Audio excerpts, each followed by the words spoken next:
반갑습니다. 좋은 인연입니다. 결혼 후 절반 이상은 이혼한다는 통계를 보았습니다. 계속해서 이혼은 늘어가는 추세라고 합니다. 이혼이라면 먼저 떠오르는 것이 부정적인 감정인데 영적으로 보면 자연적인 현상입니다. 인고 부부가 어느 날 갑자기 이혼하기도 하고 사이좋던 부부가 어느 날부터 시로 각방을 사용하기도 하며 때로는 졸혼도 합니다. 그래서 여기저기 다니면서 이혼에 대한 상담도 하는데 상담자는 자신의 의식 수준에 따라 상담이 이루어지기에 가는 곳마다 다르게 나타납니다. 죄 중에 가장 큰 죄가 남의 인생에 간섭하는 겁니다. 즉 자유의지에 침해하는 것이 가장 큰 죄입니다.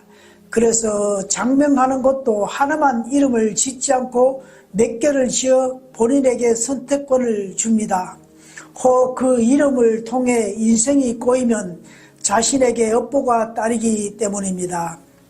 얼마 전 미국 어느 매체에서 대한민국 무속인 30만 명에 대한 기사를 보았습니다. 어디까지 무속이나 했는지 모르지만 비관적인 기사였습니다. 개인적 견해이지만 무속인이 가난하게 사는 것도 상대 인생을 함부로 자유의지로 침해로 인한 간섭한 업보 때문 아닌가 생각합니다. 인간을 아는 것이 신을 아는 것보다 어렵습니다. 그런데 우리는 남의 인생을 쉽게 이렇게 말하기도 합니다.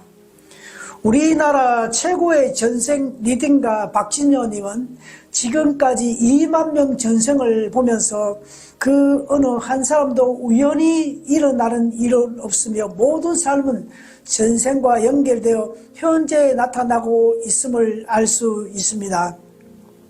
전생에 의해 수백 년, 수천 년 전생도 이번 생의 인연법에 적용되기도 합니다. 지금은 후천시대 초입점으로 윤회와 진화가 끝나는 시점입니다. 어쩌면 수만 년 윤회가 마지막인 사람도 있습니다. 영혼은 잘 알기에 이번 생애나 다음 생에 모든 죄업을 까르마를 해소해야 합니다. 그러니 모든 것이 급하게 돌아갑니다. 오래 가지 않고 빨리 헤어지고 또 만나고 그러면서 자신의 까르마, 과보를 사람을 통해 해소합니다. 그래서 인연은 거기까지인가 보다 하기도 합니다. 영혼은 더 이상 지금의 상대로 업을 해소할 수 없게 됨을 잘 압니다. 기회가 얼마 남지 않음을 잘 알기에 빨리 업을 갖기 위해 다른 일을 선택하거나 독신으로 힘들어하면서 업을 갚는 겁니다. 부부와 자식은 최고의 빚쟁이로 부모는 자식이 성장할 때까지 돌보며 고생과 희생을 치르면서 업을 해소합니다. 만약에 부모가 업보가 크면 자식은 장애로도 올 수 있습니다. 자신의 인생을 살지 못하고 평생 장애 자식을 돌보며 업을 해소해야 하며 장애 아이는 스스로 장애로 와서 전생의 업보를 이 생에서 서로 치릅니다. 그것은 천상계에서 영혼끼리 합의하에 이루어집니다. 인고 부부라도 헤어지면 원수같이 느껴지는 것도 사람이 묘서기보다 인연을 다 했음을 알려주는 겁니다. 하늘의 법칙은 인간의 법칙과 다릅니다. 인간 영혼은 소우주이며 죽지 않고 영원한 존재이기에 하늘의 법칙에 따라갑니다. 부부라도 남과 같이 사는 사람도 있습니다. 이런 분은 카르마가 적습니다. 반대로 부부가 애착이 강한 만큼, 그러니까 사랑이 클수록 그만큼 업이 강하다는 표시입니다. 그래서 어느 한쪽이 먼저 가면 슬픔이 오래 가는 것도 과보를 치르지 못했기 때문입니다. 어느 한쪽이 먼저 죽으면 가장 많이 슬픔을 느낀 사람이 평소에 업을 다 치르지 못해서 슬픔으로 표현합니다. 옛날에 누가 죽으면 관을 메고 가는 뒤에서 하는 말이 이제 가면 언제 오나 아이고 아이고 하면서 곡하는 것도 업보를 갚을 기회가 없다는 아쉬움의 표현입니다. 때로는 부모가 죽었는데도 자식은 별로 크게 슬퍼하지 않는 것은 카르마가 적기 때문입니다. 수행하신 분이나 스님들 가운데 과거 업보 때문에 하시는 분이 많습니다. 이런 분들은 전생의 살인 업보가 강합니다. 과거에는 대부분 전쟁의 역사로 단체나 국가별 카르마가 강하게 작용합니다. 전생 책에서도 보면 대부분 살인에 대한 카르마입니다. 지금 대한민국 기준으로 현재 삶이 마지막인 사람이 30%, 한 번 더 윤회가 40%, 두 번 윤회가 30% 합니다. 그러니까 대한민국 사람은 앞으로 두 번 윤회로 수만 년 이어오던 윤회가 완전히 끝납니다. 아프리카나 후진국일수록 당분간 윤회는 이루어집니다. 윤회는 죄업 까르마를 갚기 위해 이루어지는데 그것이 영혼입니다.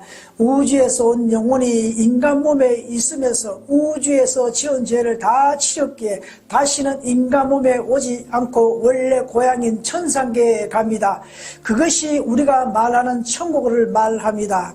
그동안 영혼은 인간 몸에 있다가 죽으면 다시 천상계에 대기하였다가 또 인간 몸으로 받아 감옥살이 합니다. 그것이 윤회의 이치이며 죄값을 다 치르면 해방되어 본 고향 우주에 갑니다. 이것은 성경의 루시퍼 천사 반란 사건에서 시작됩니다. 그 루시퍼 천사 영혼이 우리 인간에게 유입되어 오늘날까지 이어져 오다가 해방되는 날이 2012년 12월 22일입니다. 이것을 이전 선천시대라 하고 이후를 후천시대라 합니다. 후천시대는 인간이 점점 신이 되어 갑니다. 우주천사 영혼이 빠져나가게 되면 진짜 참나인 인간 삶이 펼쳐지는 것입니다. 그래서 인간이 신이 된다는 겁니다. 이 또한 성경과 불경의 비유법으로 등장합니다. 인간의 삶은 다 자신의 업대로 살아가므로 그 어느 것도 좋다 나쁘다 할 수 없다는 겁니다. 자신의 업보에 따라 살아갈 뿐입니다. 이혼이 잦은 것도 그만큼 과보가 크다는 것이며 사람을 통해 해소하기 위함입니다. 운명은 전생에 의해 70%는 정해져 이 생에 살게 되는데 나의 자유의지 30% 통하여 새롭게 결정할 수 있습니다. 30% 또한 마음대로 할 수 있는 것이 아니라 하늘의 설정한 한도 안에서만 가능합니다. 인간의 삶은 때때로 하늘 입장에서 보면 인간과 반대로 갑니다. 어느 인생이 좋고 나쁘고는 없는 겁니다. 지금은 자고 일어나면 세상은 변해 있습니다. 눈치 보고 남의 의식하고 그런 시절은 지나갑니다. 무슨 일을 하더라도 내가 좋아하는 일을 하게 되며 돈 때문에 억지로 하는 일은 점차 사라집니다. 그래서 지금은 2013년부터 후천 계획 시대라고 하여 개인 한 사람 모두가 주인공으로 살게 됩니다. 인생에 답은 없습니다. 잘 살고 못 살고도 없습니다. 다 인간의 의식에서 만들어진 개념일 뿐입니다. 후천 시대는 점진적으로 인간이 설정한 개념이 사라지고 하늘 개념으로 갑니다. 인간이 소우주이기 때문에 그래서 미래는 물질 문명이 서서히 사라지고 전신 문명으로 펼쳐집니다. 지금도 끊임없이 가빠르게 진행되고 있습니다. 미래 세계는 모든 것이 급하게 돌아갑니다. 지금은 생각할 여유조차 없이 막 지나갑니다. 그래서 깨어있으나 알아차리는 겁니다. 지금 일어나는 사회적 갈등에서 잘 보여주고 있습니다. 언제 나에게 무슨 일이 일어날지 모릅니다. 선천시대 모든 모습을 바르게 잡아가는 중입니다. 바르게 형성되지 못한 것은 원래 자리로 가게 합니다. 그것이 돈이든 종교든 모든 것에 해당됩니다. 이 모든 것은 인간의 도덕적 기준이나 판단으로는 이해되지 않지만 영혼에게는 급하기 때문입니다. 내가 나라면 어느 정도 통제도 가능하지만 영혼이 하는 일에는 몸도 따라가기 따라가게 됩니다. 상대를 의식할 여유도 없다는 겁니다. 그만큼 미래는 모든 것이 가파르게 진행됩니다. 계획을 세우더라도 지금은 장기적 계획보다 단기적 계획으로 새로운 변화에 맞춰가는 것이 미래의 세계입니다. 무슨 일이든 한 번에 올인하지 말며 아무리 좋다 한들 처음 30% 개입하고 점진적으로 우주 변화에 따라 늘려감이 유익할 겁니다.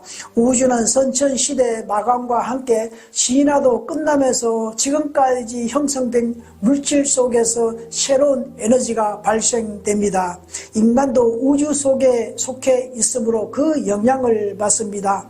현재 하고 있는 일이 3년 지났는데도 그 자리에 있거나 뒤처진다면 다른 것을 찾기보다 그 속에서 다른 방향을 찾아야 더 유익할 것 같습니다. 오늘도 함께 하심을 감사합니다. 덕분입니다. 우리 모두 희망입니다.